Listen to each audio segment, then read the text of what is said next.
Hello and welcome to The Healing Way. My name is Richard Clark, and on this video I'd like to talk about the developing mind. This follows on from the previous few videos that I've put on about personal development and how the person would change, how you would change once you start becoming free of illness, especially long-term chronic illness. Now, when you're ill, it affects your mind in two ways. One is the obvious way, that a person is in pain, is suffering, is very unhappy, is possibly angry, and looks upon the whole thing with resentment. That would be normal. Nobody would argue with that. And this, of course, would affect your mind. You'd find it very difficult to look outwards. Your mind would be focused inwards on your own personal condition. So what was going on outside of you and the higher things that were going on within you would largely, in my view, be ignored.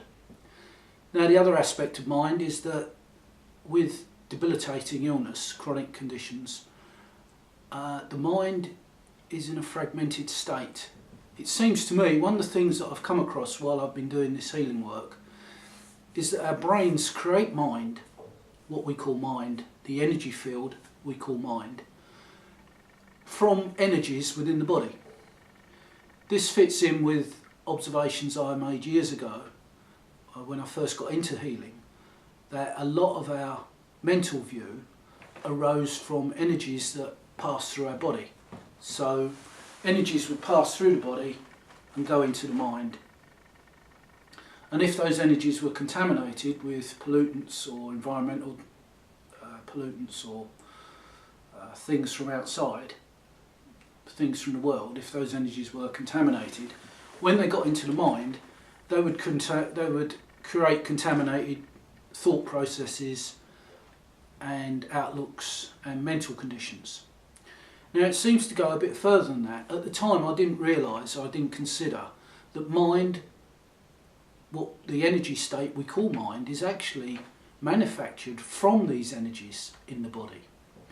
And I'm thinking of the four main energies of, well, they're not energies, they're forces or effects, and they're fascinating. It's fascinating to see these things that are not energies, are not powers, but have an influence, have an effect. And they are electromagnetism, the strong and weak nuclear effect, and gravity. Now, what it seems is the brain manufactures mind, the energy field, from these effects or forces. So if from the body, they have to pass through the body into the brain for the brain to use them. So the situation is that if these energies in the body are incomplete or affected at a low level, damaged, harmed, whatever it is, the brain will have to make do with what it's got. It has to make do with using the energies that come to it. And if these energies are not correct, the energy field we call mind will not be correct. Will not be, let's say, as good as it could be. Will not be at 100%. And I think that is the condition. That is the situation as it is. Mind is in a fragmented state and functions at a lower level. And then on top of that, there's the problems of the mind being preoccupied with the illness and the problems of the illness, the pain and suffering of the illness. So it becomes focused on these things. It's not functioning at 100%, and it's focusing on these problems. Now, this isn't to get anybody depressed. If you're ill and you're watching this, don't think, oh, thanks a lot. I'm really laying out the situation as I see it. This is the starting point. The good news is that as recovery sets in, by using the healing methods, which strip out a lot of the problems of illness, remove a lot of the problems, then the energies are going to be healthy, whole, complete, and as they flow into the brain can then use these more powerful, complete, I keep saying energies, I should say forces or power or effects. It's very hard I find it tremendously hard to talk of something that has an effect but hasn't got any energy, because everything I've ever studied has always been energy. It's always energy has the effect, and now it's an effect with no energy. It's just a force. It's marvellous to watch, absolutely marvellous. I really must get deeper into these things. Anyway, as these more complete forces or effects flow into the brain uses them to construct mind. And what I'm saying is that it would seem that mind will now be functioning, will now be more integrated and functioning at a higher level. Now, this isn't me wandering into the field of mental illness, because I'm purely a physical healer, and having said that, any problems you have with your body physically, you should always consult your doctor, your physician or your healthcare practitioner. And the same is more doubly true with mental health. I'm not getting into the field of mental health. I'm not qualified, I'm not trained. It is not for me, and that's fine, because we have a system whereby we have people who train for years and are qualified to help you with mental health problems. This is simply what I'm talking about, is the structure of the mind, because it seems to me that once a person starts to recover from physical illness and their mind start to recover, then the mind will be able to deal more ably with the things that are troubling it. Right? And that's as far as I want to go with that. This isn't my area that I want to get into. So you're hopefully going to be in a position where for the first time in your life, because these long-term chronic conditions are with you all your life. You're born with them, they grow and develop all your life, they influence you, they affect you, they change you, and after so many decades they get so strong, so powerful, that you get symptoms, you get illnesses, and you get problems. And this is how I see it. It's not something where you're not ill one day and suddenly it's fully blown, you've got an illness. It affects you all your life. And this is the great tragedy of it all. It is in effect, I wouldn't say a stolen life, but it's a life lived incomplete. It's under influence, it's all kinds of things that it should never be. So we need to work together to eliminate this from ourselves and make sure it's not passed on, these problems are not passed on to future generations. We have our children and our children's children to think about. So mind becomes more whole because the energies that make it up are more complete. So what happens then? Well, what I would like to say and what I would like to point out, and this is only me pointing it out, nobody should coerce you or say you should do this or you should do that, because that is just going down the road of conditioning and patterning and brainwashing, which obviously is not right at all. But the thing is, for the first time in your life, you will have a first-class mind, fully functional, operating at all levels, and able to perceive in ways that it never could before.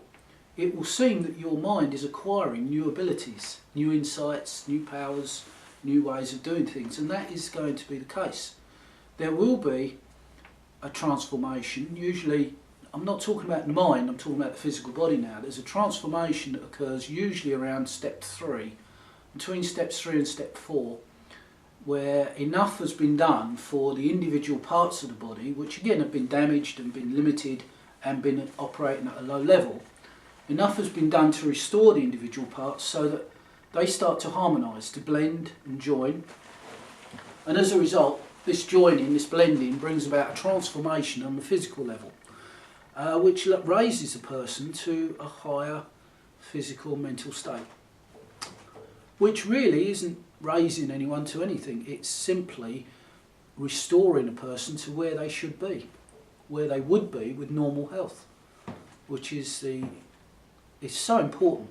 It's so important, because my work, as I see it, is simply to enable people to walk up to the starting line. What goes on from there, what happens from then on, is down to you. And once the gun is fired and the race starts, that's it, you're off, and that is your life. That is your life And like an athlete, you should be fully equipped, the best possibly you can be, with mental and physical, everything working as best it can be. But I would like to chime in with my 2 cents, like everybody does and would. It's all opinion, it's all point of view. But you are in the position, hopefully, of for the first time of your life, having a first-class mind with a first-class mental outlook.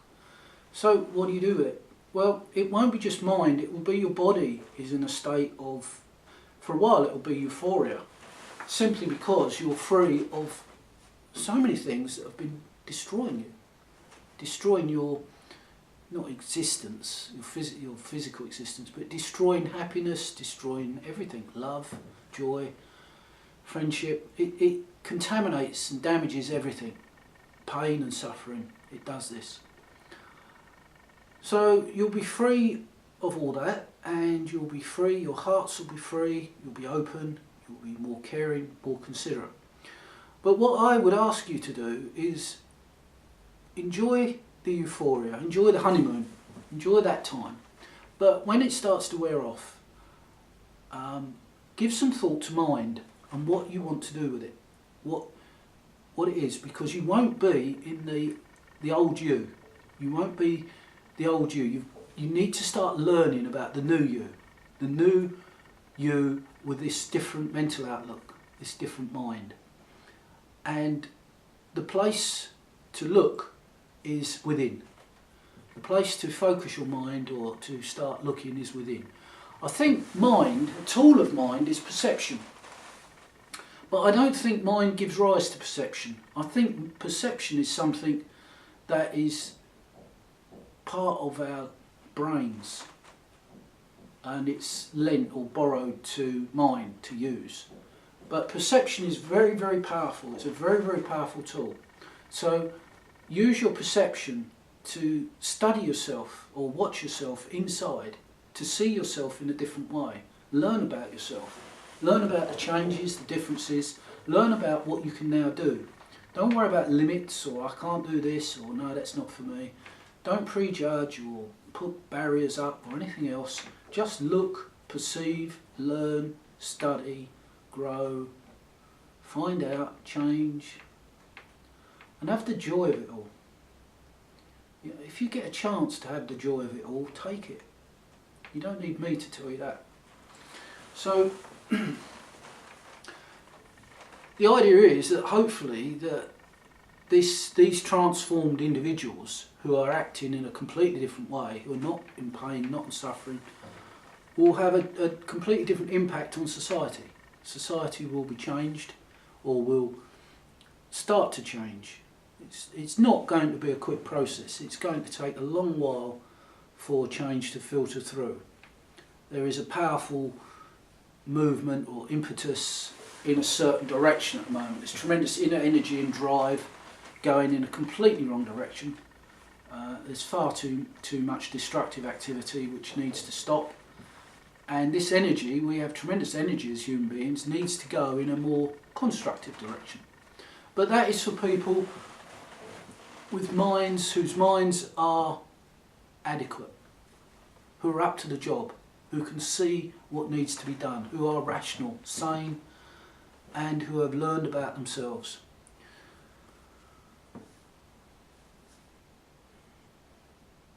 None of this is religion. It should not lead you to religion. Religion is not what I'm about, and this isn't religion by the back door. This is simply the exploration of life by somebody who isn't ill. Yeah? And if you've been ill and the illness goes, you look at life completely differently. Right? People who have never been ill will not understand you. Right? It's like parents. The only people who understand parents are other parents. People who haven't had children do not understand parents at all. They haven't had the experience. And illness is a great teacher, especially if you escape from it, because everything looks and tastes and feels much, much better once you've got free of all this trouble. So this video is about mind and the exploring the mind, finding out about mind, and finding out about yourself, because so much more will open, will flower, will grow and will develop as mind comes more and more into play. And I'm stressing mind rather than brain, because brain is very much the computer side of us, the intellectual side, the thinking side, the side that senses and works things out, which is fine. We need that. But if you're going to be creative and you're going to be insightful, perceptive, have great understanding of things, then it's mind. This is everybody's own. We act according to inclination, obviously, and it's down to each individual to decide which way they want to go on things. But having these things is a blessing. Having a mind is a blessing. Having a brain is a blessing. You know, being human is a blessing if we choose to make it a blessing, if we choose to use it properly. And the only real way of using these things really is for the good of others. Whatever gifts you've got, they're there for other people. They're there for other people. Nobody's given you anything that is for you. You're just the thing that it passes through. So whatever it is you've got, use it for others. Give the other person a helping hand. There's no better way to develop than to use whatever you've got for the help of others. This takes you forward quicker than anything. If you want to go forward, it's not a case of reward. It's not about reward, but for development's sake, help others in whatever way you see fit. Doesn't matter what it is. Could be anything. Help someone cross the road. Doesn't have to be, doesn't have to be something you get a Nobel Prize for. But just extend the hand, and then you'll find that you will change a lot quicker. Okay, this one's about mind. It's just my own thoughts. I'm studying metals and oils, which is all big stuff.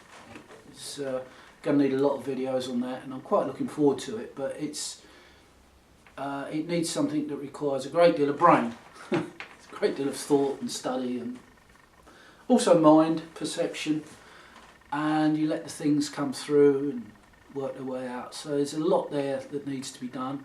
So I'm taking the opportunity while that's going on to put these other videos on about other things I care about. And yeah, the future's good. Looking forward to things. Okay, well, thanks for listening to me. I appreciate that. And I'll see you on the next one. Thank you very much. Cheers.